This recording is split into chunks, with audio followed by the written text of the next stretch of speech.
name is Dawalhati. With all due respect, Senator, I don't believe that the question was answered adequately, because we all know that we are already doing that. Okay, all the Filipinos are already doing that, the bayanihan, the volunteerism, and we're trying our best here in the international community to show what Filipinos are like, and how hardworking we are, and how excellent we are as a people. But no matter how hard we do that, there are people, especially from your party, in fact, yourself. I'm Akbayan.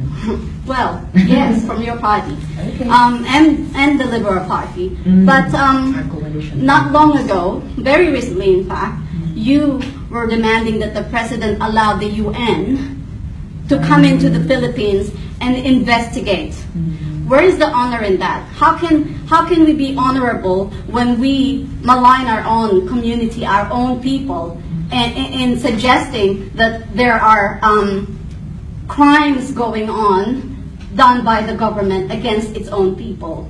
Parang hindi fair na kami nagpapakahirap na baguhin ang imahe ng mga Pilipino at ng Pilipinas sa international community, and yet paulit-ulit na naririnig namin sa inyong mga politicians na dinadown nyo ang sarili nyong bansa.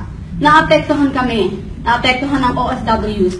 We are around the world, and we all have to put up with that, and we all have to we're at the forefront, in other words. Nasa frontier kami, nasa harapan kami yung nasa trenches na humaharap sa mga foreigners na nakikita kung anong sinasabi ng mga katulad ninyo na Senator, you hold office, okay? So people will listen to you, whether we like it or not. So paano namin mababago ang imahe kung paulit-ulit na sinisira ng kapwa namin Pilipino?